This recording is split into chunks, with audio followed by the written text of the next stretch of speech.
Alright, this is the best haul I've ever had on this channel. You do not want to miss out on this. Stay tuned.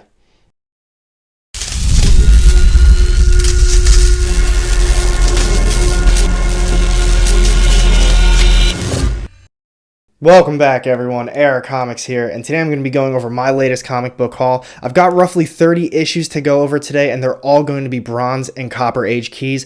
I picked up a ton of Modern Age ones as well, but I'm going to be saving that for a different video. But before I get started on this stack, if you are new to the channel, I drop weekly comic book content, and if you want to join a community that's dedicated to comic books and raising awareness for mental health, then go ahead and hit that subscribe button down low and the little bell to get notified. Every time I drop new content, you won't regret it.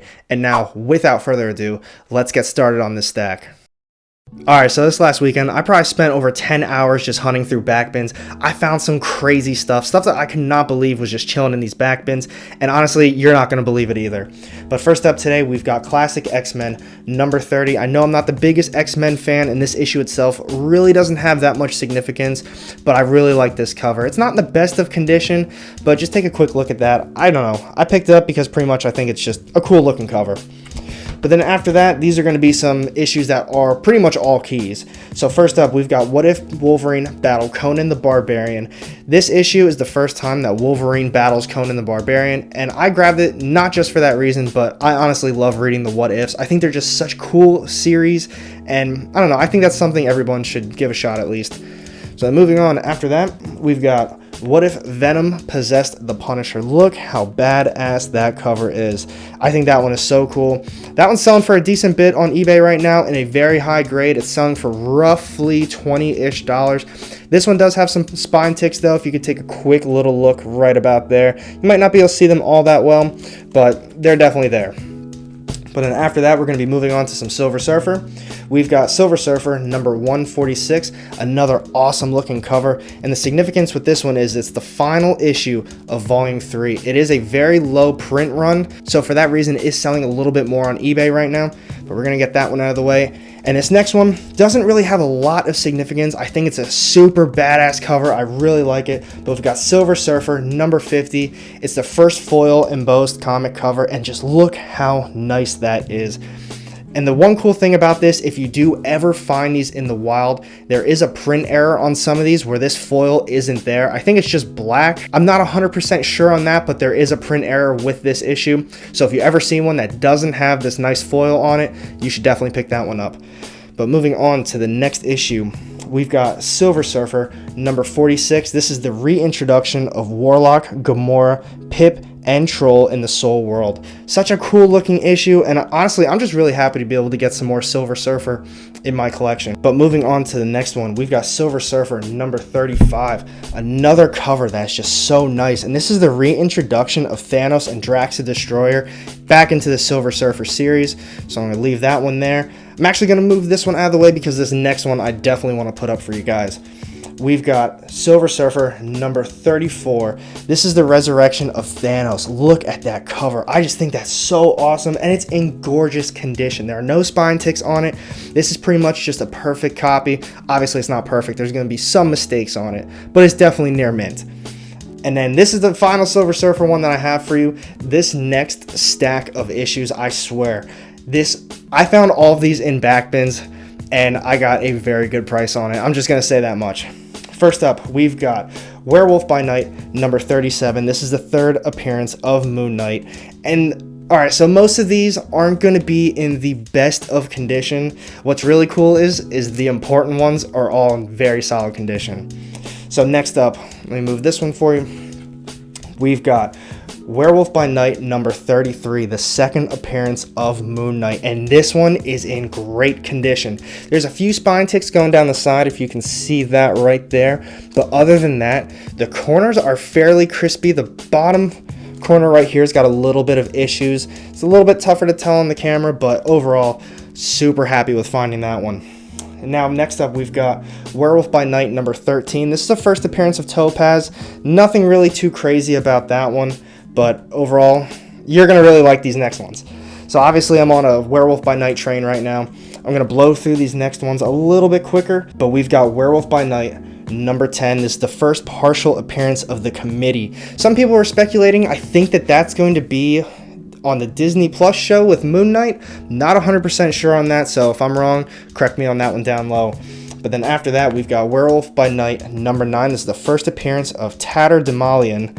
Another first appearance, nothing too crazy, but needless to say, it still is a first appearance in a nice Bronze Age series to own. And then after that, we've got Werewolf by Night number 8. Nothing too significant about that, but as you can already tell with this trend, I'm just going straight down the list. After that, Werewolf by Night number 7. Same thing. Nothing really too important about this issue. It's just a nice Bronze Age one to own. And then next up, we've got Werewolf by Night number 6, another great one. So with all of these that I'm showing right now, I'd probably put them all around a mid-grade. Some of these are way worse, and other ones are a little bit better, like that 33. That one's in pretty solid condition. I'd probably put that maybe 6.5 once I clean and press it, maybe a 7. But like this Werewolf by Night number 8, you can tell just going straight down the side. Very, very dirty. Actually, spine tick wise is not that bad, but it's got a lot of staining, some tanning on it, and nothing too pretty, but it's not really a significant issue anyway. And after that, we've got Werewolf by Night number 5. Put that one right there for you. Werewolf by Night number 4. And then we've got, this one's kind of a little bit bigger. We've got Werewolf by Night number 3.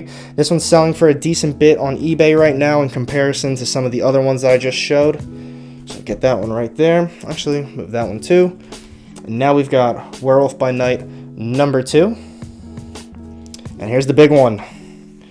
Werewolf by Night number 1. The first solo premiere series for Werewolf by Night. It's definitely not in the best of condition. Just going down the side right there. I'm not even going to say how much I paid for this because I got a hell of a deal on it. Whatever you're thinking I paid, just consider it way, way less. I'm really happy with all of those. And just to top it all off, we've got Marvel Spotlight on Werewolf by Night number 3. This is the second appearance of Werewolf by Night in the comic book series. And that is all the Werewolf by Night issues that I picked up over the weekend. They had more, I'll put it that way. I pretty much picked out the best ones. I wanted the 1 through 10, and then I kind of found the other keys like 15. Actually, no, I didn't grab 15. I think it was 13, and then 35, and 37, and obviously this one as well. But they did have a lot in the run. I think they really did have almost 10 through 20, 20 through 30. They obviously were missing first appearance of Moon Knight, but I might go back and see if I can grab the other ones. Super happy with all of that, and now we're going to get through a couple of these other issues, and then we've got some big keys coming. First up, we've got Dazzler Number One. This is the first solo series for that. It's actually in seriously good condition. I'd put this at a near mint. It's not even dirty. I don't think I mean, I definitely would have to clean and press it, but just going down the side, no spine ticks, no staining, no discoloration. The pages are white as well. Very happy with that pickup. Next one, we've got both of these. They're the same issue. They're both kind of in lower condition. One's a little bit better than the other one, but overall I'd put it at probably maybe a 6. Nothing too crazy. But we've got the West Coast Avengers number 45. This is the first appearance of the colorless Vision. I'm not sure where the WandaVision series is going right now, but a lot of people were speculating that this was going to have some sort of influence on the show. I mean, it might still, so there's a nice key factor to this one. So I saw 2 copies, so I picked up 2 copies. But as of now, I'm just happy I have it. I love this cover, and just the Avengers, the first appearance with the Vision. I love that cover. That's probably one of my favorite covers. I don't own it. Sadly, it's a little bit out of my price range right now. But hey, you never know in the future. So I'll move these ones out of the way. And next up, you can't forget about this one. It's never going to go away. Darkhawk number 1, the first appearance and origin of Darkhawk. Always a good one to find right now. It is selling for around $15 to $20-ish. In my last auction, I sold all of my copies, and I think they all sold for $20 each. One sold in auction for $20, so I just did a buy it now for the rest of them for the same price. So move that one. And now these are all of my favorite ones that I found this weekend. Here we go. Godzilla number 1, King of the Monsters. This is the first ongoing in the US of the Godzilla series.